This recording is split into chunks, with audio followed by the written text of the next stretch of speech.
ያዘው የዮሐንስ ወንጌል ምዕራፍ 20 ቁጥር 28 ላይ ቶማስ ጌታችን ኢየሱስን አለ መጽሐፍ ቅዱስ አጠገብ አለ አለኛ። በጣም ጥሩ። እሺ አውጣ። ዮሐንስ ወንጌል ምዕራፍ 20 ቁጥር 28። እሺ ቁጥር 28 አንብበው እስቲ ምን ይላል? ቶማስ ጌታዬ አምላኬ ብዬ መለሰለት። ቶማስም ጌታዬ አምላኬም ብሎ መለሰለት አይደል? ብሎ መለሰለት። ለማን የመለሰው? ለክርስቶስ ኢየሱስ አይደል? ኢየሱስ። ስለዚህ ምን ብሎ ጠራው? ጌታዬ አምላኬ ያለው አይደል? ጌታዬ አምላኬ። ፍጡር ጌታዬ አምላኬ ሊባል ይችላል? አይችልም። በጣም ጥሩ። ይሄንን ጥቅስ እንደ አንድ ጥቅስ አድርገህ ያዘው። ሌላ አልጨምርልህ? አንድ ሁለት ጥቅሶች በሌላ ሰው ሳይሆን ኢየሱስ ራሱ ያለው ነው ማለት። በሌላ ሰው ምን ማለት ነው? አሁን እቺን አርጊውመንት አፈርሳለሁ። ችግር የለም። የደረሰው ሳይሆን ኢየሱስ ራሱ እኔ አምላክ ነኝ ያለው ማለት ነው። አንድ ሰው እኔ አምላክ ነኝ ብሎ መናገሩ አምላክ ያስብለዋል? ለምሳሌ እኔ አሁን አሪፍ ወንድሜ አምላክ ነኝ ብዬ ብናገር አምላክ ያስብለኛል? አያስብልህም። አንተ ምን ነው አምላክነቴን የሚገልጸው? የምሰራው ነገሮች የማደርጋቸው ነገሮች ናቸው አይደል? እሱ ብቻ ሳይሆን አምላክነትህ መግለጽ አለብህ እኮ። እሱን አምላክ ነኝ ብዬ መናገሬ እኔ አምላክ ነኝ ብዬ መናገሬ አምላክ ያስብለኛል? ላያስብልህ ይችላል። ያው ስለዚህ ለምሳሌ ቀለል ያለ ምሳሌ ልስጥ በቁርአናችሁ እንድትረዳው። ኢሳ እኔ አልመሲህ ነኝ ብሎ ተናግሯል ወይ ደግሞ መሳያው እኔ ነኝ ብሎ ተናግሯል ቁርአናችሁ ላይ? እንዴት ማለት? እኔ ብሎ እንደዛ ሳይሆን ቃል በቃል ተናግሯል እንደዛ ብሎ? አረ ነብዮች እኮ የራሳቸው መገለጫ አላቸው።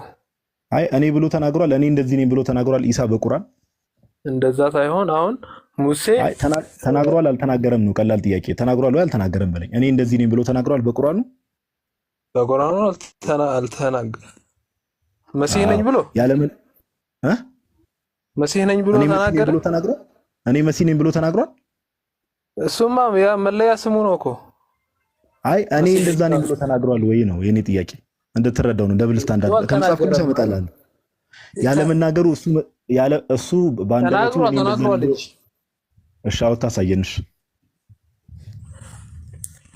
ልጠይቅ ነው ከነ ገባሁት መሰለኝ። አይ እንድትረዳው ተናግሯል ስላልከኝ የተናገረበትን ቦታ እኔ እንደዚህ ነኝ ብሎ የተናገረበትን ቦታ አሳይ። ካልነገረ እሺ ካልተናገረ እንዴት ነው የሚታወቀው? እሺ መሲህ መሆኑ እሱ ነው ፖይንቴ። ምን ልፈልጌ ነው? ቁርአናችሁም ላይ እንደዚህ አይነት ነገር አለ። እኔ ችግር የለውም ክርስቶስ ኢየሱስ አምላክነቱን በአንደበቱ የተናገረበትንም ክፍል አሳያለሁ። ችግር የለውም። ግን መሲህ ማለት ነው ግን ታውቃለህ መልስ ያ ትርጉሙ የእስልምናው ነው የምትለኝ? የክርስትናው ከሆነ ይተቀበል። መሲህ ማለት እንኳን ትርጉሙ መሲህ የሚባል ማማ ያን ያተልኪ። ቆይ ተረጋጋሽ። እሺ ይሄ በዮሐንስ ራእይ መጽሐፍ ላይ ነውና ይታያል አይደል ስክሪኑ? አዎ ይታያል። ትልቁ አድርገው እንጂ ርዕሷን ወደ ጎን አድርጊያት ማማይ ከቻልሽ ወደ መሃል አካባቢ። ኦኬ የሚታይ ከሆነ የዮሐንስ ራእይ ምዕራፍ 1 ከቁጥር 7 ጀምሮ አብረን እናነባለን። እነሆ ከደመና ጋር ይመጣል። ዮሐንስ ነው እየተናገረ ያለው። ዓይንም ሁሉ የወጉቱም ያዩታል። የወጉቱ የተባለ የተወጋው ኢየሱስ ነው አይደል?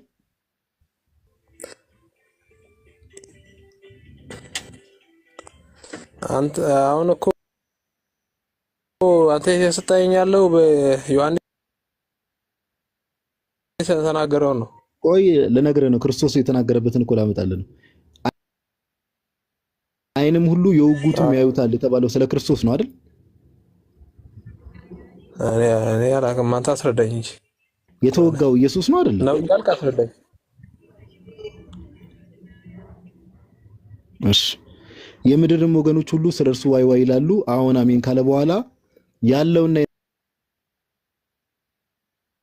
ማን ነው?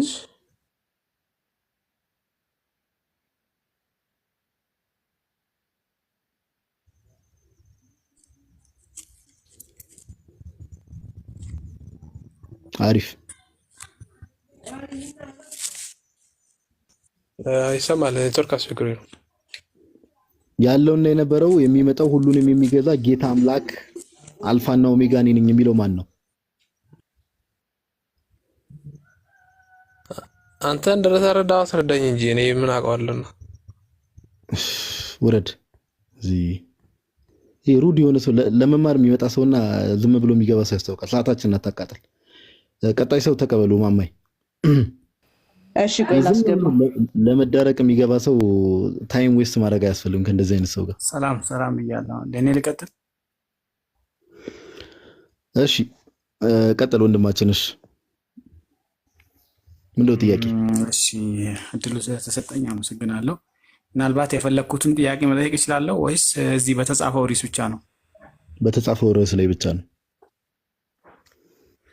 እሺ ሲል የነበረው አሁን እኔ ብዙ ጊዜ ከመጽሐፍ ቅዱስ ውስጥ ካሉ ጥቅሶችና አንዳንድ ደግሞ እኔ ከማውቃቸው አንዳንድ እውነታዎች ስለሚጋጭብኝ ነው እነሱን ከሌሎች ጥቅሶች ኮምፔር እያረኩ ነው መጠየቅ የምፈልገውና ስለ ክርስቶስ አምላክነት ነው ርዕሱ ዛሬ። የክርስቶስ አምላክነት ላይ ጥያቄ ካለ ጥያቄን አቅርብ ወንድማችን። እኮ ገባኝ። ስለሱ ነው ማነሳው። ቀጥል። ኢየሱስ ወይም በእኛው ዒሳ ተወልደዋል አልተወለደም? እና የተወለደ ከሆነ ደግሞ ሳይወለድ በፊት አምላክ ነበረ ወይ?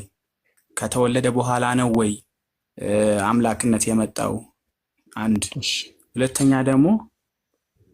ሁለተኛ ደግሞ በብዙ ቦታ አምላኬ ብሎ ይጣራል። አሁን ለምሳሌ በመጽሐፉ ውስጥ ወደ አምላኬ ወደ አምላካችሁ፣ አምላኬ ሆይ ስለምን ተውከኝ? እንደገና ደግሞ ሰው እንደሆነም ይናገራል። ሰው ነኝ የሚልባቸው ጥቅሶች አሉ። እንደዚህ አይነት ነገር ብዙ ጥቅሶች ስላሉ እንዴት ነው አምላክ ሊሆን የቻለው? እስቲ አብራራልኝ። ኦኬ እሺ፣ የመጀመሪያው ጥያቄ ምንድነው? አንደኛውን እንተንልና ወደ ሁለተኛው ጥያቄ ከወንድሞች አንድ ሰው እንግዲህ ይመልሳል። ያሬዶም አለ ቃሌም አለና በመጀመሪያ ደረጃ አንድ ማጥራትና መለየት ያለብን ነገር በእናንተ ኢየሱስ በእኛ ኢሳ ያልከው ነገር አናውቀውም። እኛ ኢሳን ከታላቅ ይቅርታ ጋር ኢሳና ኢየሱስ አንድ አይደሉም። ይሄ የማይገናኙ ሁለት አካላት ናቸው። እንግዲህ ኢሳ ተመልሶ ሲመጣ በእስልምናው እንግዲህ እንደሚታወቀው መስቀልን ነው ጭራሽ ለመሰባበር የሚመጣው። መጽሐፍ ቅዱስ ላይ ያለው ክርስቶስ ኢየሱስ ቅዱሱ የእግዚአብሔር ልጅ ደግሞ ምልክቱ ራሱ የክርስትና ምልክት ትምክህታችን ራሱ መስቀል ነውና በጥቂቱ ራሱ እዚህ ላይ ኢሳና ኢየሱስ ክርስቶስ የተለያዩ ሁለት አካላት ናቸው። እሱን በመለየት ጀምርላለሁ። ከዛ ባለፈ የመጀመሪያው ጥያቄ ላይ ስመጣለ ዮሐንስ ወንጌል ምዕራፍ 1 ላይ ቅዱስ ዮሐንስ ወንጌል ላይ የተናገረው ነገር አለ። ኦኬ በመጀመሪያ ቃል ነበረ። ዮሐንስ ወንጌል ምዕራፍ 1 ቁጥር 1 ላይ እንደዚህ ይላል፣ በመጀመሪያ ቃል ነበረ፣ ቃልም በእግዚአብሔር ዘንድ ነበረ። አይተህ ከሆነ እንግሊዘኛውንም ግሪኩንም ሄደህ ብትመለከት ዊዝ ጋድ የሚለው ነው የሚያሳየው። ቃልም በእግዚአብሔር ዘንድ ነበረ። ዊዝ ብሎ ቃልና ወርድ የተባለውና ጋድ የሚለው ነገር ሲለይ እንመለከታለን። ቃልም ምን ነበረ? እግዚአብሔር ነበረ። ኦኬ አምላክ ወልድ በስጋ ከመገለጡ በፊት ህልውናው ምን ነበር ከተባለ አምላክ ነው። ከአብና ከመንፈስ ቅዱስ ጋር እየተመለከ ይኖር የነበረ ምንድነው? አምላክ ነው። ለምን? በመጀመሪያ የነበረው ቃል ከእግዚአብሔር ጋር የነበረው ቃል እግዚአብሔር የነበረው ቃል ቁጥር 3 ላይ ሁሉ በእርሱ የሆነው ያ ቃል ኦኬ ከሆነም አንዳች እንኳን ያለርሱ አልሆነም ተብሎ የተነገረለት ያ ቃል ቁጥር 14 ላይ ምን ይላል? ሄደህ ስትመለከት ቃልም ስጋ ሆነ ጸጋንና እውነትንም ተመልቶ በእኛ አደረ፣ አንድ ልጅም ከአባቱ ዘንድ እንዳለው ክብር የሆነው ክብሩን አየን እያለ ይናገራል። ኦኬ ቃል አምላክ ነበረ፣ በስጋ ተገለጠ። ስጋን ከመቤታችን ነሳና ፍጹም አምላክ ፍጹም ሰው ሆነ። ቃል ልክ ሰው አምላክ ልክ ሰው ሲሆን አምላክነቱ ሰውነቱን አላጠፋም፣ ሰውነቱም ደግሞ አምላክነቱ ውስጥ አልጠፋም። ኦኬ መጠፋፋት በሌለበት በተዋህዶ አንድ ባህሪ ሆኖ አንድ አካል ሆኖ ጌታችን ኢየሱስ ክርስቶስ እናገኛለን። ጌታችን ኢየሱስ ክርስቶስ ፍጹም አምላክ ፍጹም ሰው ነው ስንል ምን ማለት ነው የሚለው ነገር የተወሰነ ነገር ልበልና አምላክነቱ የጀመረው ዛሬ አይደለም፣ ኦር ልክ ስጋን በተዋህደበት ቅጽበት አይደለም። ከዘላለም የነበረ አምላክነት ነው። ያንን አምላክነቱን ሳይተው ነው የመጣው። ነገር ግን ስጋን የራሱ ካደረገ በኋላ ያ ስጋ ደግሞ የክርስቶስ ኢየሱስ ስጋ ሆኗል ማለት ነው። አንድ ሁለት ጥቅሶች ላሳየ። ፍጹም አምላክ ፍጹም ሰው ስንል እንደው ሰዎች ብዙ ጊዜ መጽሐፍ ቅዱስ ላይ የለም ራሳችሁ እንትን ያላችሁት ነገር ነው የሚሉት ነገር አለ ብዙ ጊዜና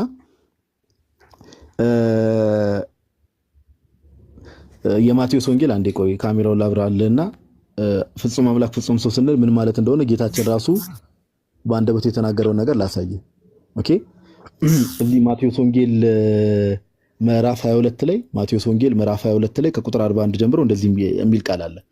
ፈሪሳውያንም ተሰብስበው ሳሉ ኢየሱስ ስለ ክርስቶስ ምን ይመስላችኋል? የማንስ ልጅ ነው ብሎ ጠየቃቸው። የዳዊት ልጅ ነው አሉት። ኦኬ፣ ስለ ክርስቶስ የማን ልጅ ይመስላችኋል ብሎ ፈሪሳውያን ይጠይቃቸዋል። እነርሱ ምን ብለው መለሱለት? የዳዊት ልጅ ነው አሉት። እርሱም እንኪያስ ዳዊት ጌታ ጌታዬን ጠላቶችን እግር መረገጫ እስካደርግልህ ድረስ በቀኝ ተቀመጥ አለው ሲል እንዴት በመንፈስ ጌታ ብሎ ይጠራዋል? ዳዊትስ ጌታ ብሎ ከጠራው እንዴት ልጁ ይሆናል አላቸው ብሎ ይጠይቃል። አንድም ቃል እንኳን ይመልስለት ዘንድ የተቻለው የለም።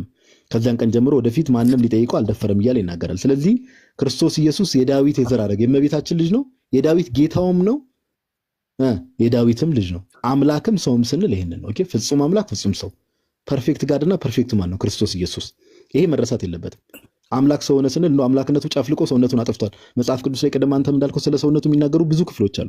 ስለ ሰውነቱ ስንናገር ግን አምላክነቱን ረስቶ ኦር አምላክነቱን ትቶ አይደለም መጽሐፍ ቅዱስ። ለዛ ነው ራእይ ምዕራፍ 22 ላይ ጌታችን ኢየሱስ ምን ብሎ ይናገራል? የዮሐንስ ራእይ ምዕራፍ 22 ላይ የዳዊት ስርና ዘር ነኝ ብሎ ይናገራል። የዳዊት ስርና ዘር። ኦኬ፣ የዳዊት ስር ሲል ዳዊትን ያስገኘሁት እኔ ነኝ፣ የዳዊት ጌታ እኔ ነኝ እያለ ነው። የዳዊት ዘር ነኝ ሲል ደግሞ የዳዊት ልጅ የእመቤታችን የድንግል ማርያም ልጅ እንደመሆኑ ደግሞ የዳዊት ዘር እንደሆነ ይናገራልና አምላክነት ልክ ስጋን ገንዘብ ባደረገበት ሰዓት የጀመረ አይደለም፣ ከዘላለም የነበረ ነው። ለምን? በመጀመሪያ የነበረው ያ ቃል ምን ነበረ? እግዚአብሔር ነበረ ተብሎ ስለተነገረለት። ልክ ደግሞ ስጋን ገንዘብ ሲያደርግ ግን አምላክነቱ አልጠፋም። ያን ሰውነት ግን ገንዘብ አድርጎ የራሱ አድርጎ ዛሬም ድረስ ፍጹም አምላክ ፍጹም ሰው ሆኖ ይኖራል ማለት ነው ጌታችን ኢየሱስና የመጀመሪያው ጥያቄ ከዚህ አንጻር ነው የምንመለከተው። ሁለተኛውን ያሬድ ወይም ቃል ላይ አንዳችሁ ሐሳብ ሰጥቶ ምኑን ያልተመለሰልሽ? አምላክነቱ ሲወለድ ነው የመጣው አይደል? ጥያቄ ይሄ ነበረ። አሳየውክ እኮ ዮሐንስ ወንጌል ምዕራፍ 1 ላይ ምን ብዬ አሳየውክ? አሳይተኛል። ቃል ምን ነበር? አሁንም አሳይተኛል። እኔ እኮ ያልገባኝን ልንገርህ። ሰምተኛል? ስለምን አወራው? ያወራውትን ነገር ንገረኝ። ሰምቼሃለሁ። በመጀመሪያ ቃል ነበረ፣ ቃልም በእግዚአብሔር የሚለውን ጥቅስ አምጥተህ የራስህንም ትንሽ እንትን ዲፋይን አድርገህ አስረድተኸኛል። ግን አሁን ያልገባኝ የትኛው ነው የራስህ ያልከው? አይ የራስህ ዲፊኒሽን እኮ ጨምረህበታል። እሱ ሁሉን የተጻፈውን ብቻ አንብበህ እኮ አይደለም። ያው የተጻፈውን ነው እንዳለ ያነበብኩት። የትኛው ጋር ነው የራስህን የጨመርኩት? የቱ ጋር ነው የራስህን የጨመርኩት? ኮንሰፕቱን የራስህን አልጨመረ። አሁን ለምሳሌ ያው ፍጹም ሰው ፍጹም አምላክ የሚል ነገር የለም። አሁን እሱን አንተ ጥቅስ አልጠቀስኩልህ? አዎ ቃል በቃል እንደዛ የሚል ጥቅስ አልጠቀስክልኝ። የዳዊት ስርና ዘር ነኝ ሲል ጌታችን ኢየሱስ ምን ማለቱ ነው? ይኸው እንደዛ ነው። ምን ማለት ነው ብለህ የራስህን ሐሳብ አምጥተህ ነው ያብራራህልኝ ብዬሃለሁ። አንተ ፍታውሽ አይደለ? አንተ እኮ ነው የመጽሐፉ ባለቤት አንተ ነህ። እኔ ያልገባኝ የምጠይቅህ የመጽሐፉ ባለቤት እኔ ስለሆንኩ ኦኬ፣ የመጽሐፉ ባለቤት መጽሐፍ ቅዱስ የኛ የክርስቲያኖች ስለሆነ ጥንታውያን የቤተክርስቲያን አባቶችም ሆነ የመጽሐፍ ቅዱስ ትላልቅ ስኮላሮች በፈቱበት መልኩ ነው የፈታውል እንጂ እኔ ከኪሴ አምጥቼ አይደለም ትርጉም። አንተ አሁን ከራስህ ጨምር አልከኝ። ቆይ ተረጋጋ። ከራስህ ጨምር አልከኝ አይደለ? የዳዊት ስርና ዘር ነኝ ብሎ ጌታችን ኢየሱስ ሲናገር ምን ማለት ነው? አንተ ፍታው በተረዳህበት መንገድ። ይኸውልህ እኔ እኮ ልፈታው አልችልም። ያንተን መጽሐፍ እኔ ልፈታው አልችልም። እኔ ካንተ መማር ነው የምፈልገው፣ ልጠይቅህ እያልኩ ነው። እሺ ቀጥልሽ። ሁለተኛውን ጥያቄ ወንድሞች ይመልሱላል። ቀጥል ያልገባህን ነገርሽ። ሁለተኛው ችግር የለም እንሄዳለን። አሁን አንድ ሰው ፍጹም ከተባለ ፍጹም ሰው ነው ከተባለ ሌላ ነገር አይቀበልም። አሁን በቋንቋ ደረጃ ፍጹም ሰው ነው ከተባለ ሌላ ነገር አይቀበልም። ፍጹም አምላክ ነው ከተባለ ሰውነት አይቀበልም። ይሄ ደግሞ ምን ማለት መንገድ ጌታ መጣው አምላክ ፍጹም ሰው ጌታ መጣው ሰው ፍጹም አምላክ ከተባለ ፍጹም ሰው ሊባል አይችልም ያልከውን ኬት ነው ያመጣው? ይሄንን ፍጹም ማለት ነው ፐርፌክት ማለት ነው እኮ። በቃ ፐርፌክት ማለት ፍጹም ማለት እኮ የሰው ባህሪ ሙሉ ለሙሉ የሰው ባህሪ ያለው ማለት ነው። ምንም ነገር መሆን አይቀበልም ማለት እኮ ነው። ማን ያለው? ኬታ መጣው ይሄንን ትርጉም? ፍጹም ማለት አማርኛው ቋንቋው ምንድነው? ፍጹም ማለት እኮ ንጹህ የሆነ ፍጹም ሰው ማለት የሰውነትን ፕሮፐርቲዎች ወይ ደግሞ የሰውነትን ባህሪ በሙሉ ገንዘብ አድርጓል። የሰውነት ባህሪ በሙሉ የሰውነትን ባህሪ አለ። አንድ ባህሪ ሆኖ የአምላክነትና የሰውነት ባህሪ በተዋህዶ በክርስቶስ ኢየሱስ ውስጥ አሉ ማለት ነው። በቃ አለቀ። ይሄ እኮ ያንተ አባባል ነው እንጂ ቋንቋው ይከለክላል። የትኛው ቋንቋሽ? አውጣ አሳየኝ። እሺ በትልቁ አድርጌያለሁ። እስቲ ቋንቋ ያልከው አሳየኝ። በትልቁ አድርጌያለሁ። ቋንቋውን አሳየኝ። አንደኛ አንድ ስልክ ብቻ ነው ያዝኩት። በቃ ሁለተኛ ደግሞ አንተ ቋንቋውን እንደሆነ እኔ እንደው የሚገቡት ሰዎች በሙሉ ለመማር የሚገቡም አይመስለኝም እና በጣም ትዕግስት የሰው ትዕግስት ታስጨርሳላችሁ ጌታ በሚያውቀውና አሁን ፍጹም አምላክ ፍጹም ሰው ሲባል ወንድማችን ስማኝ እንግዲህ የምትረዳ ከሆነ ትረዳለህ፣ ያለበለዚያ ደግሞ እግዚአብሔር ይርዳ። ፍጹም አምላክ ፍጹም ሰው ሲባል ቀደም እንደነገርኩ የአምላክነትን ባህሪ የሰውነትን ባህሪ በክርስቶስ ኢየሱስ ውስጥ ሙሉ የአምላክነት ባህሪ ሙሉ የሰውነት ባህሪ በክርስቶስ ኢየሱስ ውስጥ አሉ፣ ፕሮፐርቲዎቹ አሉ ማለት ነው። ኦኬ በቃ ይሄ እኮ ነው። ምንም ሁለቱም ባህሪያት አሉ፣ አምላክነትም አለ ሰውነትም አለ። የአምላክነት ባህሪም አለ የሰውነት ባህሪም አለ። አለቀ። አንዱ አንዱን አላጠፋውም ማለት ፍጹም አምላክ ፍጹም ሰው ማለት ይሄ ነው። በቀላሉ ጋዲሳ ለምሳሌ የሰውነቱ ባህሪ ፍጡር ነው አይደለም? ሰውነት የምትባለው ነገር ፍጡር ናት አይደለችም? እሺ በቀላሉ የተፈጠረ ስጋ ነው ገንዘብ ያደረገው እኮ የተፈጠረ ሰውነት የምትባለው ነገር በኢየሱስ ሰውነት የምትባለው ነገር ፍጡር ናት አይደል? የቃል ሆኗል፣ የአምላክ ስጋ ሆኗል። ኦኬ የአምላክ ስጋ ሆኗል። የተፈጠረ ስጋ ነው ገንዘብ ያደረገው የአምላክ ስጋ ሆኗል። ኦሬዲ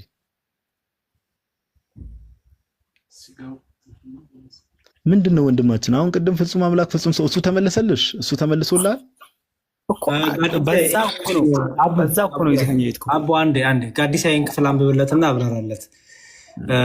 አንድ ትልቁ ላይ አርጉኝና ወይ ትልቁ ላይ መሆን ከቻልኩ አረ ነው እችላለሁ። ኦኬ ቆላሲያስ ላይ አረ መልሱኝ።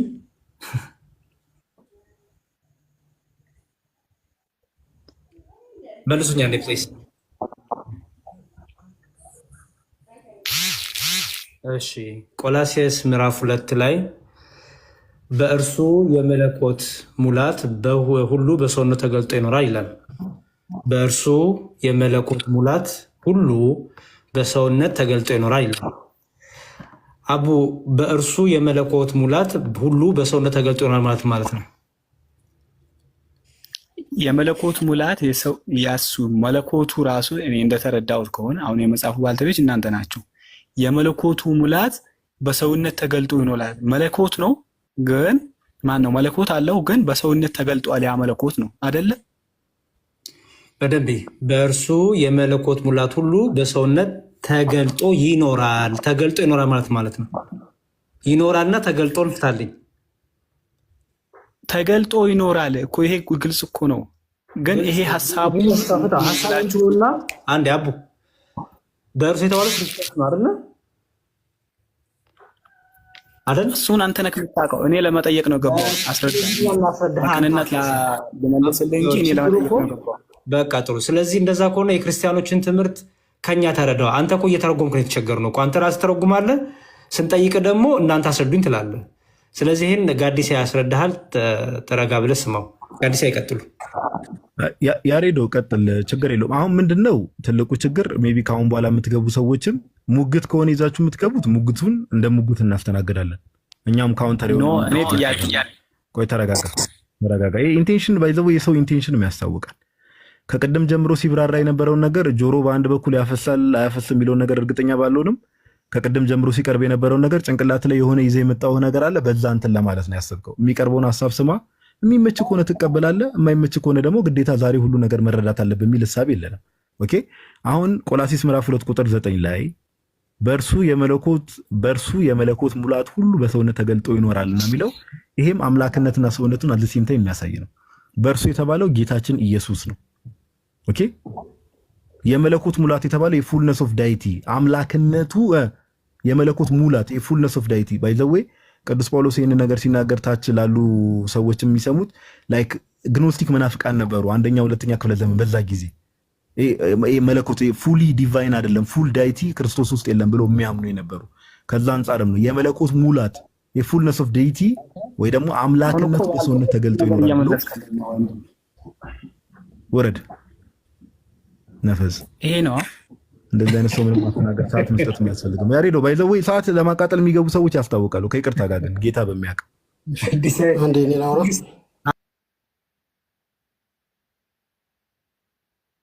እንደሚያ አንዴ ቆይ እሺ አንዴ እሺ ሙስሊሞች ጋዲሳይ ሁለት ነገር ልናገር። የመጀመሪያው እንዲህ ናቸው። በቃ ከወንድሞቻችን ሙስሊሞች ጋር በጣም ትዕግስት ይፈልጋል። በጣም አንደኛ ኦልሬዲ ጭንቅላታቸው ስፌር ተደርገው የተነገራቸው ነገር አለ። ስለዚህ ያንን ነገር ነው በጣም በቃ የሚፈልጉት ሰርች የሚያደርጉት በእኛ ንግግር ውስጥ ያን ነገር ስለማያገኙት ካውንተር አታክ ያደርጓል። ኦልዌይስ ሰው በጣም ትዕግስት ይፈልጋል። በጣም በጣም ልክ ፕሮቴስታንቶች ወይ ሌላ እንደምናናግረው አይደለም። ቶታሊ ዲፈረንት ዓለም ነው ይሄ ከእስልምናው ጋር ያለው ውይይት። ስለዚህ በጣም ትዕግስት ይፈልጋል። ሙስሊሞች ግን ደግሞ ምን እንፈልጋለን ከእናንተ? አሁን እስቲ ስለ ክርስቶስ አምላክነት ጠይቁን ነው አይደል? ስለዚህ መታችሁ ስትጠይቁን እኛ መጀመሪያ እስቲ መጽሐፍ ቅዱሳችንና ትምህርታችን የሚለውን ስሙን።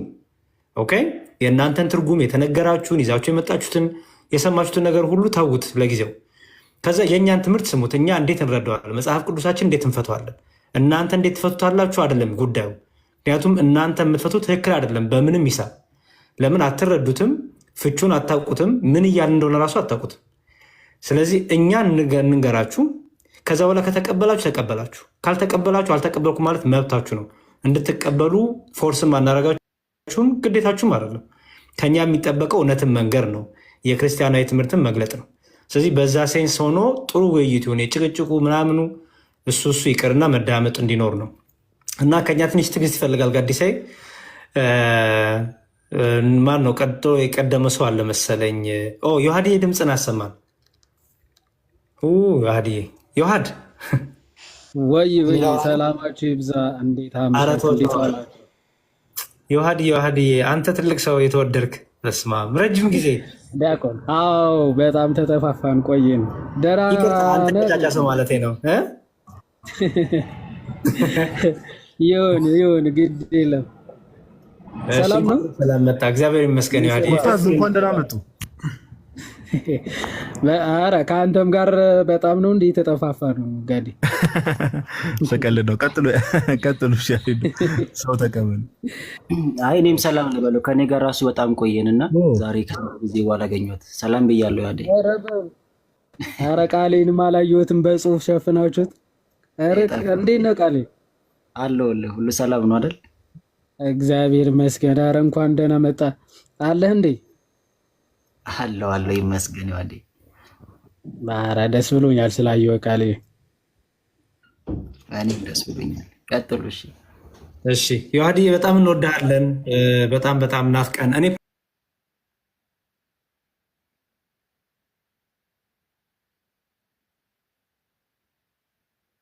ፐርሰናሊ በጣም ለዮሐድዬ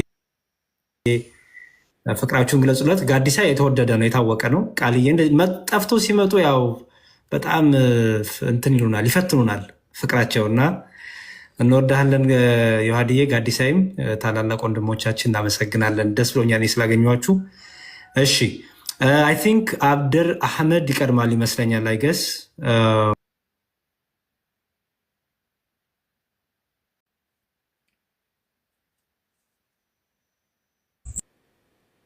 ጫጫታ ውስጥ ያላችሁ ሰዎች ድምፅ የሚረብሽ ካለ የሆነ ጸጥ ያለ ቦታ ብትገቡ። አብድር የሆነ ድምፅ አለ።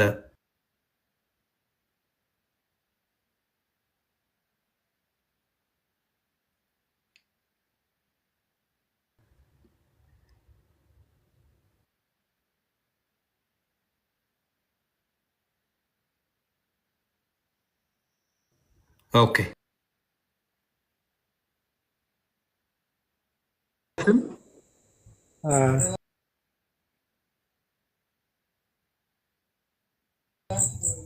ናይዘሮ ፍሉል ያለበት ማለት ነው።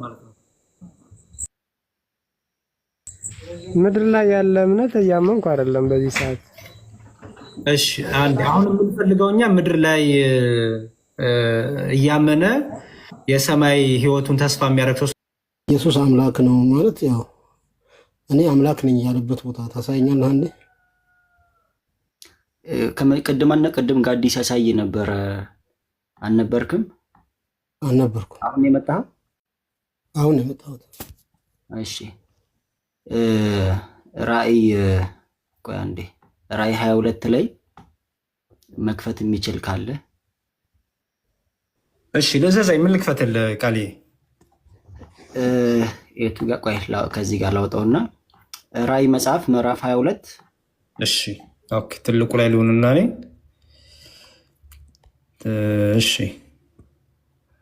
ኦኬ ቁጥር 8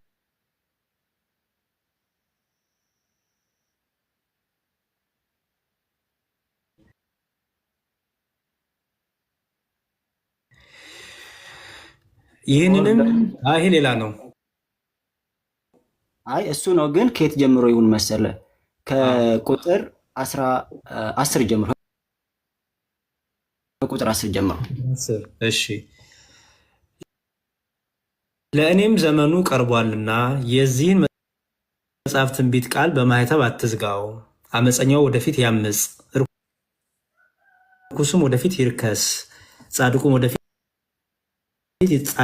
ጽድቅ ያድርግ፣ ቅዱስም ወደፊት ይቀደስ አለ።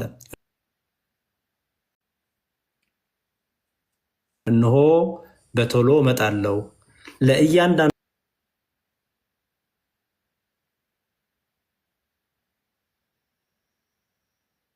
እንደ ስራው መጠን እከፍለው ዘንድ ዋጋዬ ከእኔ ጋር አለ። አልፋና ኦሜጋ፣ ፊተኛውና ኋለኛው፣ መጀመሪያውና መጨረሻው እኔ ነኝ ይላል ኢየሱስ ክርስቶስ። አልፋና ኦሜጋ፣ ፊተኛውና ኋለኛው፣ መጀመሪያውና መጨረሻው እኔ ነኝ ይላል። ከአምላክ ውጭ ይሄ መናገር የሚችል ያለ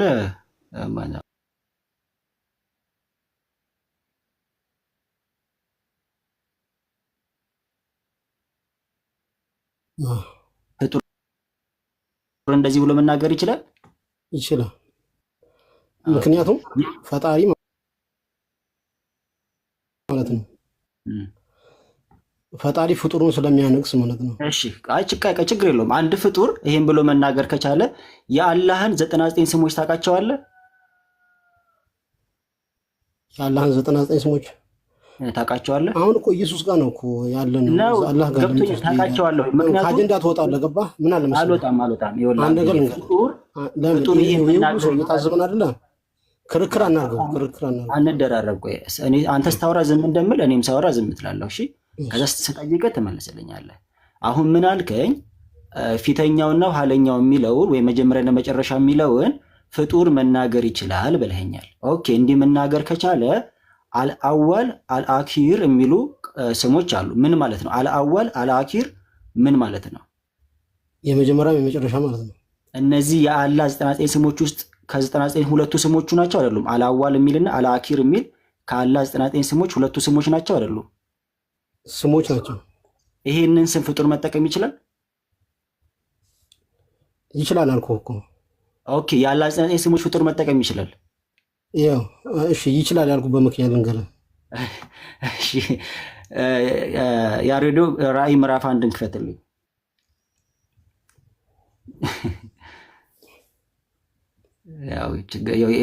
ማለት ትንሽ ይቀረዋል መሰለኝ። ኤኒዌይስ እናሳየው። እሱ የፈለገውን ቃል ለእንትን ሰዓት ላለመግደል ነው። ራእይ ምዕራፍ 1 ቁጥር 7 ጀምሮ ወይ ቃል ይሰማል። ወደዛ ከሚሄደ በፊት መጠቀም ይችላሉ ብሏል። አንድ ማስረጃ ይስጠን። ይችላሉ ስላለ ማለት ነው። አይ እንትን ነው የራሱ ወንድሞችም ስለሚታዘቡት አሁን እዛ ውስጥ ገብቼ ገና የሆነ ወደ እስልምና መጣብኝ እንዳይለኝ ነው። አንድ ማስረጃ ችግር የለውም። አንድ ማስረጃ ያምጣና አውቃለሁ ስላለ ዝም ብለህ ስታልፈው አሁን ማስረጃ እያለው ሳትጠይቀው ያለፍክ ነው የሚመስለው ሰውና እስቲ አለኝ ብሎ ማለት አዎ ይችላል ብሎ እየተናገረ ስለሆነ አንድ ማስረጃ የተባለ አልፋና ኦሜጋ ወይም ደግሞ ፊተኛና ኋለኛ የተባለ አንድ ለናሙና ከቁርአንህም ከመጽሐፍ ቅዱስም አንድ ማስረጃ አለ። አሁን እኮ ጥያቄ ነው የጠየቁህ። ኢየሱስ አምላክ ነው የሚለውን በመጽሐፍ ቅዱስ አሳየኝ። ሰማይ ነገሩን ለማርዘም ስለ ሎጂክ ለምሳሌ አንዴ ቆይ፣ ሰማይ ይደርሳል። የጠየቀውን በደንብ ስማ። አሁን አለ ማለት ፍጡር ሊባል ይችላል ወይ ስትባል አዎ ይባላል ብለሃል። ስለዚህ የተባለበትን ማስረጃ ሳይኖርህ አዎ ይባላል ፍጡር ሊባል ይችላል ወይ ሳይሆን ፍጡር እንደዚህ ይላል ወይ ነው እኮ የተጠየቀው ጥያቄ። ይላል። ኦኬ ያለ የምታውቀው ፍጡር አለ? ምን የሚል እኔ የመጀመሪያም የመጨረሻ ነኝ የሚል እኔ ፍጡር አለ ወይ? እንደዛ ይቅርታ ይኋድ የሚያውቀው ነገር የለም ስለ እስልምና። ለዛ እኮ ነው አሁን ይሄ ስለ እስልምና እኔ ስለ ክርስትና ነው የጠየኩት። ስለ እስልምና ታወራለህ። እኔ ኢየሱስ እኔ አምላክ ነኝ እኮ ነው። አሁን ማሳየት እኮ ይደርሳል። ለምን መሰለህ እኔ ክርክር ምን አንዴ ስማኝ፣ ይቅርታ እና እሺ ስማ። መጀመሪያ እየተባልክ ያለው እስልምና ላይ ስለተካሄደ አይደለም። እስልምና ላይ ጭምር ከፈለክ እያልኩ ነው እያልን ነው። ከምትፈልገው መጽሐፍ እንደ ማስረጃ እኔ ፊተኛና ኋለኛ ነኝ ያለ ሰው ታውቃለህ ወይስ አታውቅም ነው? ከመጽሐፍ ቅዱስም ከቁርአንም ጭምር ማለት ወይ አውቃለሁ ወይ አላውቅም። አጭር መልስ አላውቅም። ጎበዝ፣ በቃ አሁን ቀጥል። ቴንክ ዩ።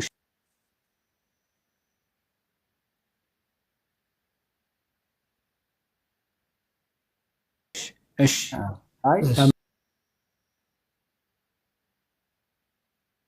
መልሷል። አሁን ቀጥል። ስማሽ ጦር ሊል አይችልም። እኛ ከመጽሐፍ ቅዱስ እናሳያለን።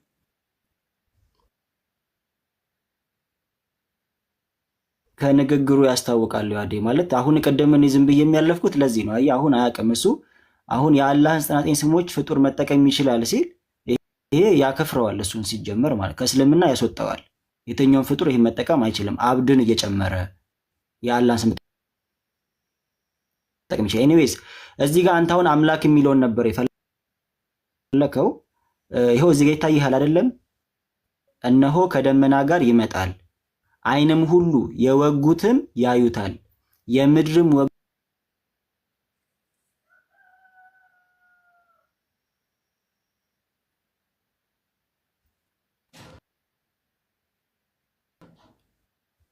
አንተ ነህ የምታውቀው፣ ምን አውቃለሁ? እሺ ኢየሱስ ክርስቶስ ነው የሰው ልጅ ከደመና ጋር ይመጣል በማቴዎስ ወንጌል ምዕራፍ 25 ላይ አለ። ኤኒዌይስ ኢየሱስ ክርስቶስ ከደመና ጋር ይመጣል የሚለው ቦታ የት አለ? አንተ በራስህ እኮ ነው ያመጣው። ቆይ እሺ ይሄድልሃል። ኢየሱስ ክርስቶስ ከደመና ጋር ይመጣል የሚለው ቦታ የት አለ? እዚህ ጋር ከደመና ጋር የሚመጣው ማን ነው ታውቀዋለህ? አንተ አታውቀውም አይደለ? ስለዚህ ስማ፣ ያወራው እኮ ሌላ ሰው ነው። ማን ነው? ሰማኛ፣ ያወራው ሌላ ሰው ነው። ኢየሱስ አይደለም እያወራለሁ። እኔ ከደመና ጋር እመጣለሁ እኮ አይደለም ያለው።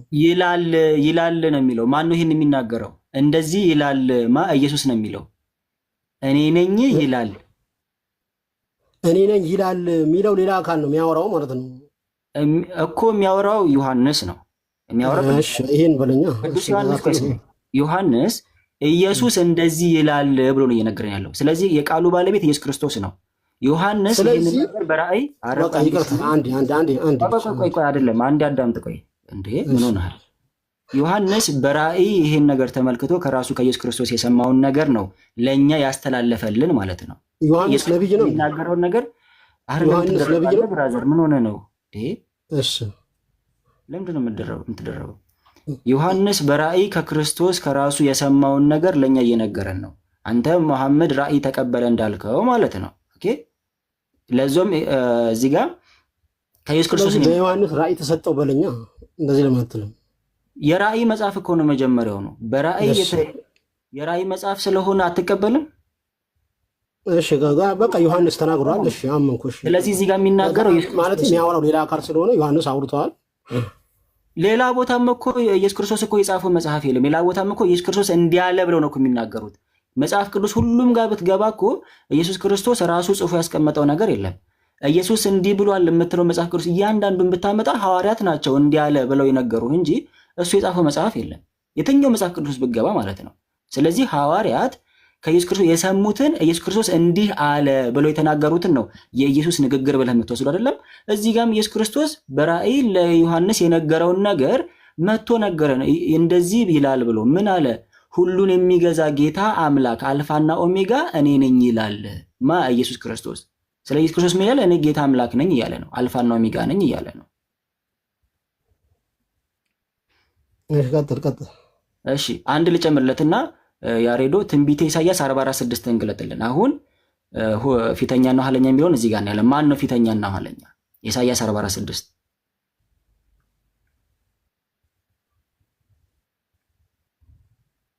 ኦኬ። የእስራኤል ንጉሥ እግዚአብሔር የሚቤዥም የሰራዊት ጌታ እግዚአብሔር እንዲህ ይላል። እግዚአብሔር ምን አለ? እኔ ፊተኛ ነኝ ኋለኛ ነኝ፣ ከእኔ ሌላም አምላክ የለም።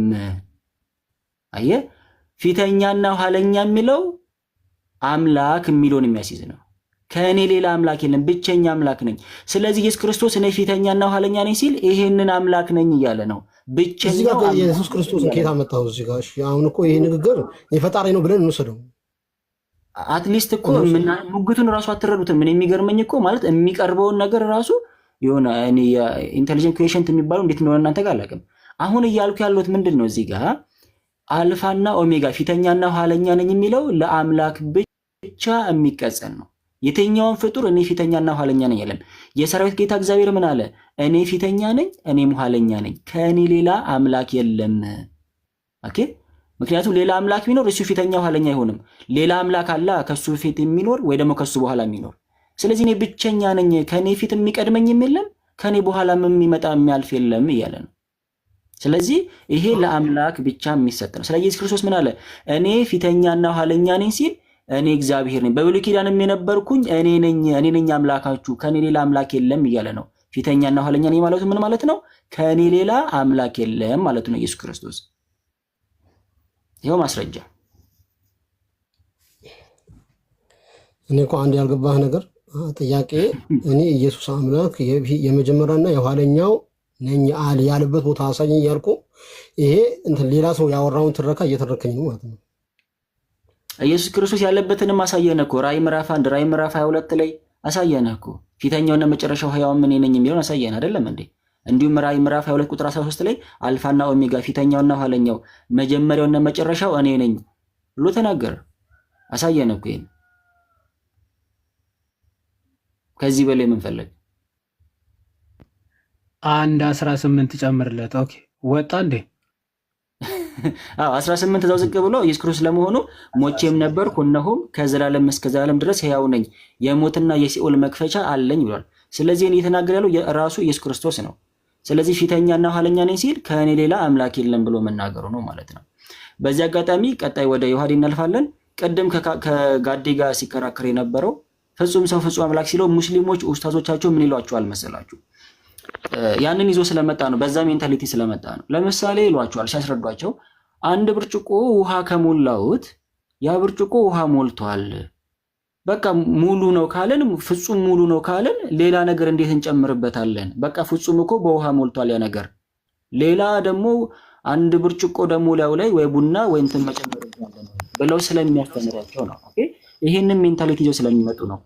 በመጀመሪያ ሙስሊሞች ማወቅ ያለባችሁ ፈጣሪን ከፍጡር መለየት አለባችሁ። ኦኬ ፈጣሪን ከፍጡር መለየት አለ ወይ? ፈጣሪ ከፍጡር ውጪ ነው። እናንተ በፍጡር ውስጥ ነው። አንድ ሰው አንድ ነገር በቃ በፍጡር ስናየው አንድ ብርጭቆ ወተት ካለ አንድ ብርጭቆ ወተት ነው። አዎ ይሄ ፍጡር ነገር ነው። እዚሁ አምላክን በዚህ ሴንስ አትረዱት። ኦኬ እሱ ከኛ አይምሮ በላይ ነው። አምላክ ሁሉም መሆን ይችላልም ችሎም አሳይቶናል። ኦኬ ይሄን ከዚህ በተረፈ ደግሞ በእነሱ ጋር ምን የሚላለ መሰላችሁ? ሱራ 3:48ን ሲያብራራ አንድ ተፍሲር ቁርጡቢ ማለት ተፍሲር አልቁርጡቢ ላይ ሱራ 3:48ን ሲያብራራ ምን ይላል መሰላችሁ? ጅብሪል ወደ መርየም ከመጣ በኋላ ጅብሪል እሱን የነፋባት እንዴት ነው የሚል በእነሱ ዘንድ ክርክር አለና ጅብሪል መጥቶ እሱን ወደ እሷ አልነፋም ብለው የሚናገሩ አሉ። እንደዛ ከሆነማ የሚወለደው ልጅ ፓርቲ ኤንጅል ፓርቲ ሁማን ነው የሚሆነው፣ ግማሽ እንትን መልአክ ግማሽ ሰው ነው የሚሆነው። እንደዛማ አይደለም ብለው የሚከራከሩ ይሄን ሙግት የሚያነሱ አሉ። ስለዚህ ለነሱ ፍጹምን ሰው ፍጹም አምላክ የሚባል አይቆጥላቸውም። ለነሱ መሆን ያለበት ምንድን ነው? ግማሽ አምላክ ግማሽ ሰው፣ 50% አምላክ 50% ሰው። በዚህ ስለሚረዱት ነው። ኦኬ ስለዚህ በዚህ በፍጡር አይምሮ አትረዱት። እሱ ከፍጡር ውጪ ነው የሚለውን ለማሳየት ነው። እሺ ቀጥሉ። እሺ እግዚአብሔር ይስጥልን ቃልዬ፣ እናመሰግናለን። ዮሐድዬ አሊን ተቀበለው። እሺ ሰላም። እሺ ቃለ ሕይወት ያሰማልን። እግዚአብሔር ይስጥልን። ኦኬ እሺ አሊ እንኳን ደህና መጣ። እንኳን ደህና ቆያችሁኝ። ሙስሊም ነኝ እና ጥያቄ ለመጠየቅ ነበረ። እሺ በርዕሱ ጥያቄ ካለ መጠየቅ ትችላለህ። እንዳይቋረጥ ኢየሱስ አምላክ ነው ነው የሚለው ድምፅ ላሰማ። እንዳይቋረጥ። እሺ ቀጥሉ። ቆይ እሺ አንዴ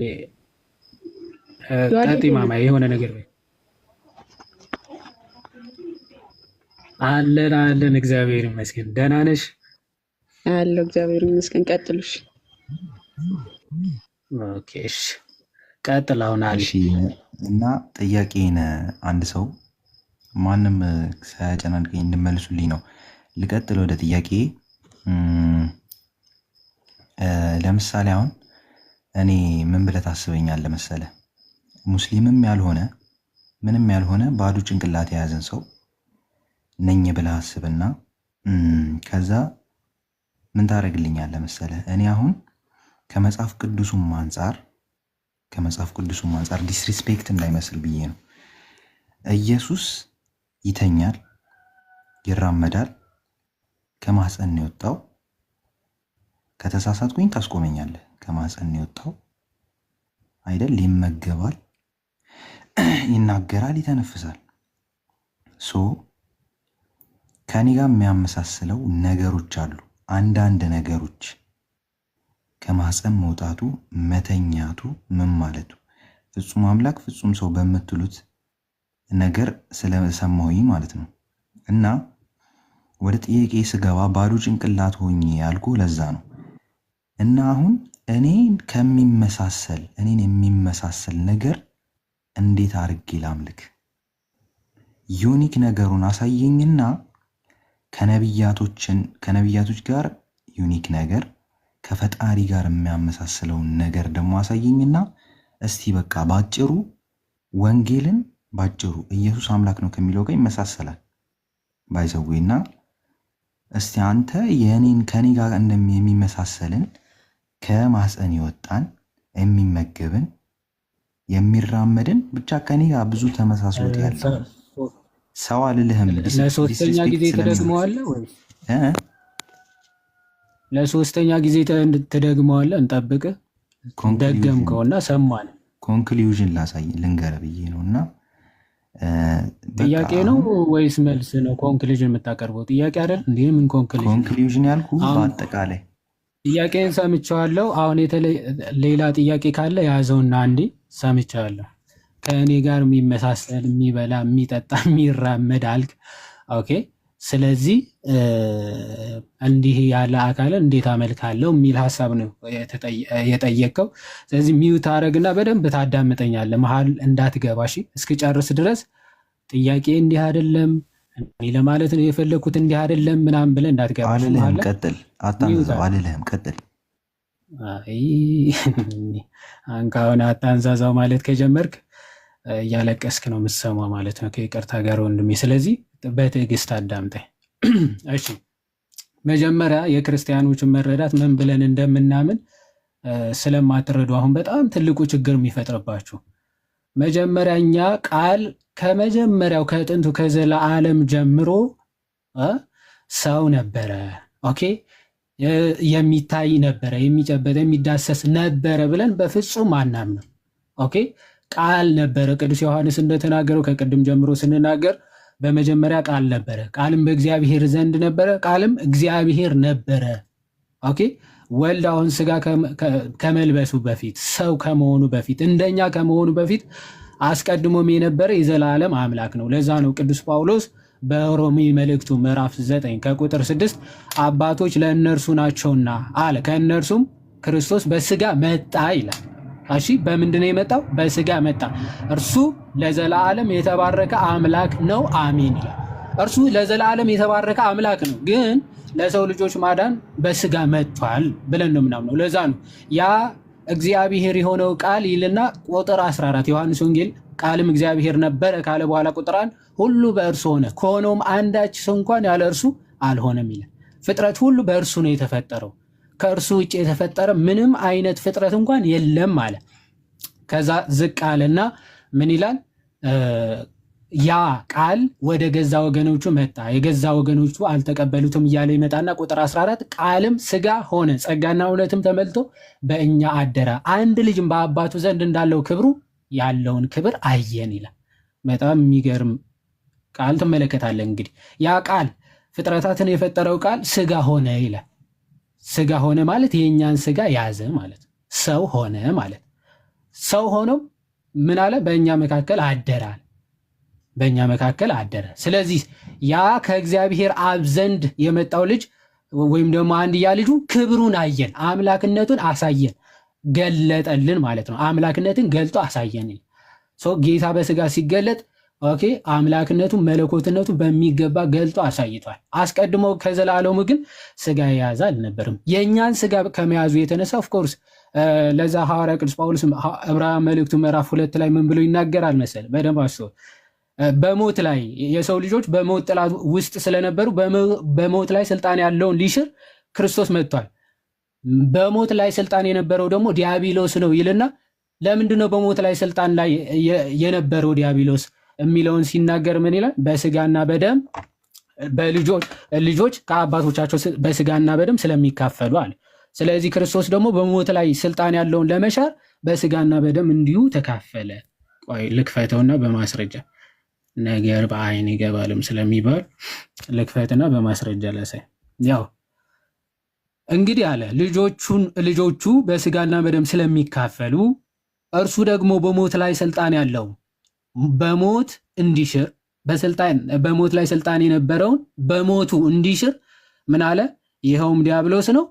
በሕይወታቸው ሁሉ ስለ ሞት ፍርሃት በባርነት ይታሰሩ የነበሩትን ሁሉ ነፃ እንዲያወጣ በስጋና በደም እንዲሁ ተካፈለ ይላል። በስጋና በደም እንዲሁ ተካፈለ ምን ማለት ነው? የአብርሃምን ዘር ይዟል እንጂ የያዘው የመላእክትን አይደለም ማለት ነው። ስለዚህ የያዘው የማን ነው? የሰው ልጆችን ዘር፣ የአብርሃምን ዘር ማለት የአብርሃምን ስጋ ነው የያዘው ማለት ነው። የመላእክት እንኳን አይደለም የያዘው። ስለዚህ የሰው ልጆችን ስጋ ከመያዙ የተነሳ ምን አለ? ተራበ፣ ተጠማ ተብሎ ተጽፎለታል። ኦኬ በላ ጠጣ ተብሎ ተነግሮለታል። ይህ ጌታ ግን የተራቡትን ሲመግብ፣ የተጠሙትን ሲያጠጣ፣ ኦኬ የሞቱትን ሲያስነሳ፣ የሞቱትን ከመቃብር ሲያስነሳቸው ማለት ነው። ድውያኖቹን ሲፈውሳቸው ግን አምላክነቱንም በዚያው ምን እያደረገ ነው? እየገለጠ እየመሰከረ ነው ማለት ነው። እየመሰከረ ነው። ክርስቶስ ምን ብለን ነው የምናምነው እኛ? ፍጹም አምላክ ፍጹም ነው፣ ፍጹም ሰው ብለን ነው የምናምነው። አሁን ሰውነቱን እየተመለከታችሁ እኛስ ኦኬ ሰው አልሆነም ብለን እንደምንክድ አድርጋችሁ ነው የምትጠይቁት። መጽሐፍትን ግን በምልአት ተመልከቷቸው። አምላክነቱን ይናገራሉ፣ ሰውነቱንም ይናገራሉ። ምክንያቱ ፍጹም ሰው ፍጹም አምላክ ስለሆነ ጌታ ማለት ፍጹም ሰው ፍጹም አምላክ ነው። ሰው አምላክ እንደመሆኑ ከአብ ጋር አንድ ነኝ ይላል። ኦኬ እንደ ሰውነቱ ደግሞ ተራበ፣ ተጠማ ተብሎ ተነግሮለታል። ሰው መጽሐፍትን በምልአት የምትቀበል ከሆነ ፍጹም ሰው ፍጹም አምላክ ብለን እንድትቀበል ጌታ ይናገራል። በጣም የሚገርመው ግን አሁን የሚበላ የሚጠጣ እንዴት እኔ ላመልክ እችላለሁ የሚል ሀሳብ አነሳ። ክብር ይግባውና አምላካችን መድኃኒታችን ኢየሱስ ክርስቶስ በዚህ ሰዓት ያለውን ክብር ሐዋርያቶቹ ያውቁት የነበሩት በአካል አይን ያዩት ሐዋርያቱ እንኳን በምን አይነት ግርማ እንዳዩት ስንመለከት ዮሐንስ ይሄ እንግዲህ ከጌታ ደረት ተጠግቶ ይማር የነበረውን ደቀ መዝሙር ተብሎ የሚነገርለት ዮሐንስ ክርስቶስን ካረገ በኋላ በምን አይነት ክብር ሲመለከተው እንመለከታለን። እንዲህ ይላል ከቁጥር ዮሐንስ ራእይ ምዕራፍ 1 ከቁጥር 15 ጀምሮ ከቁጥር 13 ጀምሮ እንዲህ ይላል። በመቅረዞች መካከል የሰው ልጅ የሚመስለውን አየው ይላል። እርሱም እስከ እግሩ ድረስ ልብስ የለበሰው ደረቱንም በወርቅ መታጠቂያ የታጠቀ ነበረ። ራሱና የራሱ ፀጉርም እንደ ነጭ የበግ ፀጉር እንደ በረዶም ነጭ ነበሩ። አይኖቹም እንደ እሳት ነበልባል ነበሩ። ይሄንን ራእይ ባይዘወይ ብትመለከቱት በብሉይ ኪዳን ሄዳችሁ ለእግዚአብሔር ዳንኤል 7ን ስትመለከቱ ዳንኤል እግዚአብሔርን አየሁት ባለው ራእይ መልክ ክርስቶስ ሲገለጥለት እንመለከታለን። ዳንኤል እግዚአብሔርን አየሁት በዙፋኖች መካከል ተቀምጦ ብሎ ምዕራፍ 7 ያየውን እሱን ራእይ ዮሐንስ ክርስቶስ ሆኖ ሲመለከተው እንመለከታለን። አይኖቹ እንደ እሳት ነበልባል ነበሩ ይልና እግሮቹም በእቶን የነጠረ የጋለ ናስ ይመስሉ ነበረ። ድምፁም እንደ ብዙ ውኆች ድምፅ ነበረ። በቀኝ እጁም 7 ከዋክብት ነበሩት። ከአፉም በሁለት ወገን የተሳለ ስለታም ሰይፍ ወጣ። ፊቱም በኃይል እንደሚያበራ እንደ ፀሐይ ነበረ። ባየሁትም ጊዜ እንደ ሞተ ሰው ሆኜ ከእግሩ በታች ወደቅኩ ይላል ዮሐንስ ነው። እንግዲህ በራእይ ጌታ ተገልጦለት ሲመለከት እንደ ሞተ ሰው ሆኜ ከእግሩ በታች ወደቅኩ ይላል። ቀኝ እጁንም ጫነብኝ እንዲህም አለኝ፣ አትፍራ፣ ፊተኛውና መጨረሻው ሕያውም እኔ ነኝ አለ። አየህ፣ ፊተኛውና መጨረሻው ሕያውም እኔ ነኝ አለ። ሞቼም ነበርኩ፣ እነሆ ከዘላለም እስከ ዘላለም ድረስ ሕያው ነኝ፣ የሞትና የሲኦል መክፈቻዎች አለኝ አለ። አየህ፣ ይህን ጌታ ከትንሣኤ በኋላ ግን በክብር አድርጎ በአባቱ ቀኝ ተቀምጦ በአምላክነቱ የሚመለክ ጌታ መሆኑ ትመለከታለህ። አየህ፣ ስለዚህ ዮሐንስ እንኳን ከአጠገቡ ተጠግቶ ሲማር የነበረው ዮሐንስ እንኳን ምን አለ? ከእግሩ በታች ወደቅኩ ያለልኝ ጌታ ነው የምናመልከው ማለት። በመፍራት በመንቀጥቃጥ 24ቱ ካህናተ ሰማይ የሚያመሰግኑትን ጌታ ነው የምናመልከው እኛ። ኦኬ። በአንጻሩ ደግሞ አሁን አላህ እናንተ ምን ብላችሁ ስለምታስቡ ነው አሁን በጣም ይህንን ለመረዳት የሚቸግራችሁ? ሰመድ ነው። አላህ ሰመድ ነው ማለት ወደ ውስጡ የማይገባ ከውጭ ደግሞ ምንም ነገር የማይወጣ ድፍን ነው ብላችሁ ስለምታምኑ ክብር ይግባውና ለፈጣሪ የማይገባ ቃል ነው። አሁን ፈጣሪ ድፍን ነው፣ ሶሊድ ነው፣ ጠጣር ነው ተብሎ አይነገርለትም። በእስልምናው ግን ፈጣሪያችሁ ጠጣር ነው ብላችሁ ስለምታምኑ ጠጣር ማለት ድፍን የሆነ ወደ ውጭው ወደ ውስጥ የማይገባው የማይወጣው ማለት። ኦኬ። እንደዚህ ያለ ፈጣሪ በባህሪ በተአምር ታይቶም ተሰምቶ አይታወቅም። የፈጣሪ ባህሪም አይደለም ድፍንነት። ኦኬ። ርህራሄም ከውስጡ ባይዘው እዝነትም ራሱ የለውም ብላችሁ ነው የምታምኑ። እዝነት ራሱ ፍጥረት ነው ብላችሁ ስለምታምኑ ከባህሪው የሆነ ፍጥረት አዛኝ አይደለም። በባህሪው የሆነ ሰዓት እዝነትን ፈጠረ ወይም ደግሞ ርህራሄ ራሱ ፈጥሮ አስቀመጣቸው ብላችሁ ነው የምታምኑ። ሶ እንደዚህ አይነት ፈጣሪ ስለምታመልኩት የጌታን ፍቅርና ርህራሄውን ለመረዳት ትንሽ ይከብዳቸዋል። ስለ ሰው ልጆች ያደረገውን የከፈለውን ዋጋ ሊገባቸው አልቻለም ማለት። አንድ ንጉስ የገዛ ልጁ ወይም ሽንት ቤትም ይበል ጭቃ ውስጥ ቢገባበት የክብር ዙፋኔ ንግስናዬ ሳይል እዛ ልጁ የወደቀበት ጉድጓድ ውስጥ ወጥቶ ገብቶ ቢያወጣው ልጁ ለልጁ ያለውን ፍቅር ይገልጻል እንጂ ንጉሱ ለልጁ ያለውን ፍቅር የሚያሳይ ነው እንጂ ልጁ ማለት ንጉሱ እንዴት ንጉስ ሆኖ እዚህ ጭቃ ላይ ይገባል ብለህ እንድትሳለቅበት የሚያደርግ አይደለም አይደል? ኦኬ። ልጁን ምን ያክል ቢወደው ነው፣ ልጁን ምን ያክል ቢያፈቅረው ነው እዚህ ውስጥ ገብቶ ያወጣው ብለህ ትደነቅለታለህ። ልክ እንደዚያው ፈጣሪ የፍጥረቶቹ መውደቅ አሳስቦት ኦኬ ለፍጥረቶች ያለውን ፍቅር ገዶት የኛን ስጋ ለብሶ መጥቶ ሊያድነን ስጋችንን ለብሶ ሞታችንን ሞቶ ትንሣኤውን ሲሰጠን ያለውን ፍቅሩ ትደነቅበታለህ እንጂ እንዴት አምላክ እንዲህ ሊያደርግ ይችላል እያል ልታፌዝበት አይገባም። ለዛ ነው ሐዋርያ ቅዱስ ጳውሎስ የመስቀሉ ቃል ለሚጠፉት ሞኝነት ነው፣ ለእኛ ለምንድን ግን የእግዚአብሔር ኃይል ነው ብሎ የተናገረው። ይሄ የእግዚአብሔር ፍቅር ለሚረዳ ሰው ታላቅ መደነቅ ይሆንለታል። በህይወት ዘመኑ ራሱ ጌታ ለእሱ የከፈለለትን ዋጋ እያሰበ እድሜ ልኩን ሲያለቅስ ይኖራል። ለፈጣሪ ማለት ስለ እሱ ክፋት የከፈለለትን ዋጋ እያሰበ ሲያለቅስ ይኖራል። በአንጻሩ ደግሞ ፍቅሩ ያልገባው የተደረገለትን ውለታ ያላሰበ ደግሞ በዚህ ሊያፌዝ ሊቀልድ ይሞክራል። እኛ ግን በጭራሽ አናፍርበትም። ጌታችን ራሱ አላፈረበትን ስጋችንን መያዝ ፈጽሞ እኛ ደግሞ ልናፍርበት አንችልም ማለት ነው። አንችልም። ከዚህ አንጻር ነው። ዮሐዴ ሁለተኛ ቆሮንቶስ ምዕራፍ 5 በዛው ዮሐዴ ከፈተለት ሜቢ ክርስቶስ በስጋ እንዳወቅ ነው። አንድ ሰው ነው ማወራው ብዬ ነበር። አይ ከፍቶ እንዲያሳይ ነው። ተረጋጋ። አንድ ሰው ሆነ ሁሉ እዚህ ጋር ያሉ እንዳለ ክርስቲያኖች ናቸው። እዚህ ጋር ለጭቅጭቅ ለመማር አይደል የገባው? ማስረጃውን እንዲያሳይ ነው። አይ ሁለተኛ ቆሮንቶስ ምዕራፍ 5 ላይ አሁን ጥያቄዎችን እያያዝ ሲመለስልህ እኮ እንትን ማለት ነው። ማስረጃዎችን እያያዝክ ምን እንዲመለስልህ ከሆነ ችግር የለውም። ማስረጃዎችን ትይዝና ካልገባ አያይዘህ የምታንብለት አሁን ይሄ ሁለተኛ ቆሮንቶስ 5 ካነበብክ በኋላ ሁሉ ቦታ እንደሚገኝ በሁሉ ቦታ የሚገኝ ኦምኒ ፕሬዘንት መለኮት መሆኑን ይናገራል። አያይዛ አንብብለት ለማለት ነው። ቀጥል።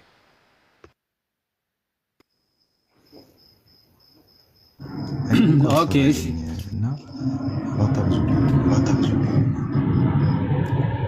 እሺ ወንድማችን ትቀጥላለሽ። ስንት ነበር? ሁለተኛ ቆሮንቶስ ስንት ነበር ያልከኝ? 5 ስንት ነበር ያልከኝ? ጋር 17 አካባቢ ሁለተኛ ቆሮንቶስ ምዕራፍ 5 ቁጥር 17 አካባቢ መሰለኝ። ኦኬ ከ16 ጀምሮ። ኦኬ ኦ እሺ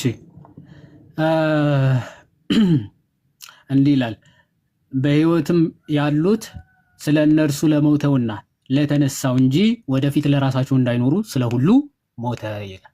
ኦኬ በሕይወት ያሉት ሁሉ ስለ እነርሱ ለሞተውና ለተነሳው እንጂ ወደፊት ለራሳቸው እንዳይኖሩ ስለ ሁሉ ሞተ። ስለዚህ እኛ ከአሁን ጀምሮ ማንንም በሥጋ እንደሚሆን አናውቅም፣ ክርስቶስም በሥጋ እንደሆነ ያወቅነው ብንሆን እንኳን አሁን ግን ከእንግዲህ ወዲህ እንደዚህ አናውቀውም ይላል። ስለዚህ ማንም በክርስቶስ ቢሆን አዲስ ፍጥረት ነው፣ አሮጌ ነገር አልፏል፣ እነሆ ሁሉም አዲስ ሆነዋል ብሎ ሐዋርያ ቅዱስ ጳውሎስ ይናገራል። ምን ማለት ነው?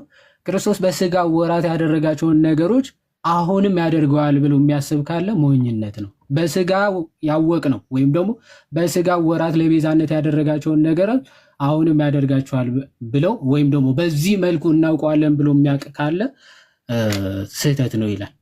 ያው ስለዚህ እኛ ከአሁን ጀምሮ ማንንም በሥጋ እንደሚሆን አናውቅም፣ ክርስቶስንም በሥጋ እንደሆነ ያወቅነው ብንሆን እንኳን አሁን ግን ከእንግዲህ ወዲህ እንደዚህ አናውቀውም፣ ክርስቶስ በሥጋ ወራት ሲያደርጋቸው እንደነበሩ ነገሮች በዛ መልክ አናውቀውም ብሎ ቅድም ያሳየው የራእይን መልእክት ማለት ነው። ቅዱስ ዮሐንስ በራእዩ ሲመለከተው ክርስቶስ በምን አይነት ግርማ መለኮት እንደተመለከተው ሐዋርያቶቹም በተራራ ወስዶ በደብረ ታቦር ተራራ ወስዶ ግርማ መለኮቱ በጥቂት ሲገልጥላቸው ወደ ኋላቸው እንደወደቁ ሁሉ ማለት ነው። በጥቂቱ ነው ግርማ መለኮቱ ሲገልጥላቸው እንደማይቋቋሙት ሁሉ የክርስቶስን ግርማ መለኮቱ ቢገለጥ ማንም ከፊቱ ሊቆም እንዳይቻለው መጽሐፍ ቅዱስ ይነግረናል። ምናልባት ጋር የሚጨምረው ካለ ጨምርና ወደ አንተ እንመጣለን። እሺ አለ። አይ በቃ ሀሳቡን እንትን ብለዋል። ከዛ አንጻር እንዲረዳው ነው። ቀጥሎ ይዋል። ኦኬ እሺ ሳሚሻ ትቀጥላላችሁ። እሺ አንዴ ሀሳቡን ይቀጥልና ትቀጥላላችሁ። አሊ ይቀጥል።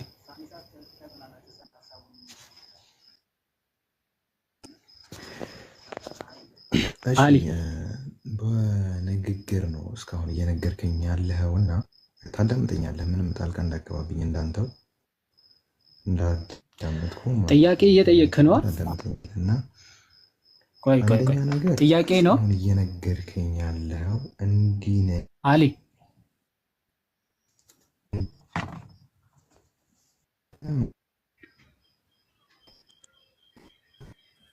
ያዴ ትሰማለህ? ቀጥል። የእሱ ነው የኔ ነው የሚቆራረጠው? የእሱ አይሰማም እየተቋረጠ። አይ ቲንክ ኔትወርኩ። እኔ እኮ በጣም የሚገርመኝ ጥያቄን ጠይቅ ብለው መሀል ላይ እንዳታቋርጠኝ።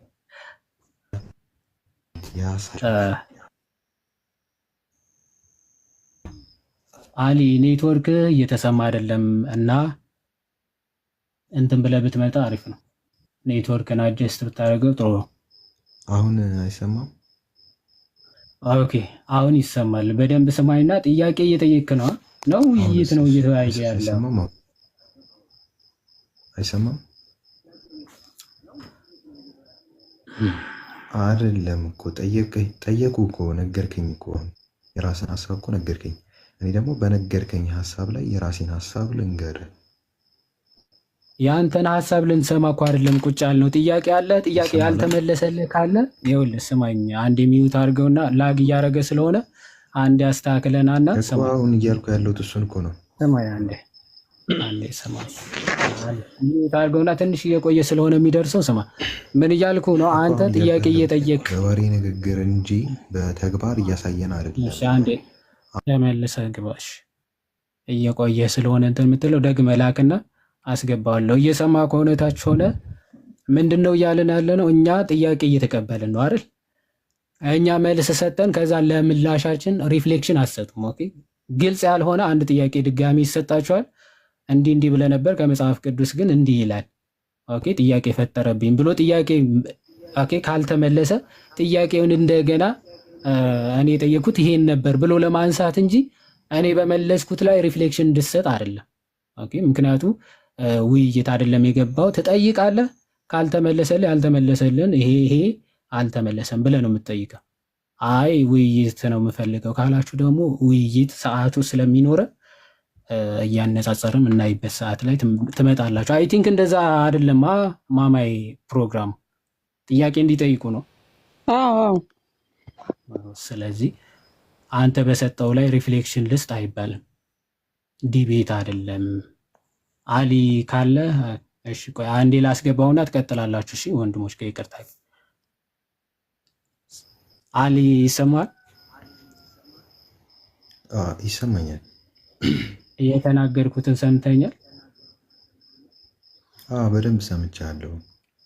ስለዚህ አሁን ካነሳሁት ሀሳብ ላይ ወይም ደግሞ አሁን ስጠቅሳቸው ከነበሩ ጥቅሶች ያልገባህ አለ? ሰምቻለሁ እኮ ያልገባህ እንደዛ እኮ ነው አሁን እያልኩ ያለሁት እንደዛ እኮ ነው እንጂ እኮ ሌላ ጥያቄ አይደለም፣ ወይም ሪፍሌክሽን እያነሳው አይደለም። እሺ ቀጥል። እሺ እንደዛ ከመሰለ ይቅርታ አድርግልኝና ማለት ነው። እና ያልኩት አሁን እስካሁን በነገርከኝ ላይ አላሳምን አለኝ። በቃ ባጭሩ ማለት አላሳምን አለኝ ስለ ንግግር ብቻ ሆነብኝ። የአምላክነት ባህሪን እያየሁት አይደለም እሱ ላይ ነው አሁን እያልኩ ያለሁት። እሱን እንትን አለብኝ ነው አሁን እያልኩ ያለሁት እንጂ ሌላ ጥያቄ እያነሳው አይደለም። ካልተሰማ ደግመዋለሁ። አይ ሰምቻለሁ። አልሻዬ አሁን ምንድነው የምታደርገው መሰለ? አሁን ሚዩት ታደርገዋለህ አንዴ ከይቅርታ ጋር የሆነ የሚደርብ ነገር አለ በሌላ ድምፅና ሚዩት አድርገው ራስ። እሺ ቴንክ አሁን አሊሻ ምንድን ነው ያደረግከው? አላሳምን አለኝ የሚል ሀሳብ ነው ያነሳው። ይሄ አሁን አላሳምን ያለን እንግዲህ ምንድን ነው የምታደርገው? እግዚአብሔር አምላክ ሆይ ወይም ደግሞ እውነተኛ ጌታ ሆይ ወደ እውነቱ እንድመጣ ግለጽልኝ በማለት ነገሮች በጸሎት ስለሚፈቱ ማለት ነው። አልገባ ካለ ትምህርትን ባይዘው አልገባ ይላል። አስተማሪው ጎበዝ ሆኖ ምናምን በተማሪው ስንፍናም ሊሆን ይችላል፣ ወይ በአስተማሪው አገላለጽም ሊሆን ይችላል። አሁን አልገባ ያለ ወይም በእኔ ስንፍና ሊሆን ይችላል፣ ወይም ደግሞ በአንተም ስንፍና ሊሆን ስለሚችል ማለት። ስለዚህ ምንድን ነው የምናደርገው? አላሳምን አለኝ ለሚለው ነገር አሁን የጠቀስኳቸው ጥቅሶች አሉ አይደል? ጥቅሶቹን ትይዝና እኔ ከራሴ አይደለም ያብራራሁት። እንግዲህ መጽሐፍ ቅዱስ በጣም ጥንታዊ ነው እና ደግሞ በሐዋርያዊ ቅብብሎች እኛ ጋር የደረሰ ነው። ስለዚህ አባቶች እነዚህ ጥቅሶች እንዴት ነበር የፈቱት? እስልምና ከመምጣቱ በፊት የነበረው ክርስትና ሲታመንበት የነበረው መረዳት እንዴት ያለ ነው ብለህ ወደኋላ ሪፈር አድርጎ ማጥናት በደንብ ይፈልጋል። አንድ ነገር ግን በደንብ ቀድምም ያልከው ነገር አለ። ይሄ አንዳንዴ ሳብኮንሽስሊ የምንሞላበት መሞላት አለ። ሳብኮንሽስ ማለት ዝም ብለን ከህፃንነታችን ጀምረን እንመንበትም አንመንበትም ዝም ብሎ የሚነገረን ነገር አለ። አሁን ለምሳሌ በእስልምናው አላህ አይወልድም አይወለድም አንድ ነው የሚለው እንዴት ያለ አንድ ነው? ምን አይነት አንድነት ነው? ለምንድን ነው የማይወልደው የሚለው ሳትጠይቅ ዝም ብለህ በጭፍን ይሄንን ትሞላለህ። ከዛ ፈጣሪ እንዴ ልጅ አለው የሚለውን ሲመጣ አንተ የምታውቀው ሳብኮንሽስሊ የተሞላው ይሄን ስለሆነ ያንን ለመጣል በጣም ስለሚከብድ ለመጣል ስለሚከብድ ስላሳመንህ እኮ አይደለም፣ ምክንያት ስላለህ እኮ አይደለም፣ እውነት ስለሆነ እኮ አይደለም። ግን በቃ አንተ የተሞላው ከህፃንነት ጀምሮ የተሞላው ይሄ ስለሆነ ያንን ለመጣል ይከብዳል። ፈጣሪ ለምንድነው የማይወልደው? አክቹዋሊ አይወልድም አይደለም የሚለው ቁርአኑ ራሱ አይወልድም አይወለድም አይደለም፣ አልወለደም አልተወለደም ነው የሚለው። ስለዚህ አልወለደም ማለት አይወልድም ማለት አይደለም፣ ፎር ፊቸርም አይደለም። የማይወልድበት ምክንያት ደግሞ ከፍ ብሎ ሲናገር ከውስጡ ምንም አይወጣም ወደ እሱም ምንም አይገባም የሚል አስተምሮ ስላላችሁ ማለት ነው። ይህንን ሱረቱል ኢኽላስ ነው እየተናገርኩ ያለሁት። ሱረቱል ኢኽላስ 112ኛ ምዕራፍ ላይ አላሁ ሰመድ የሚለው እነ ኢብን አባስ ምን ብለው ነው የሚፈቱት? ጠጣር የሆነ ድፍን የሆነ ወደ ውስጡ የማይገባ ከውስጡ ምንም የማይወጣ ነው ብለው ስለሚናገር ማለት ነው። በእንደዚህ አይነት እምነት ስለመጣ ለዛ ከብዶ ሊሆን ይችላል።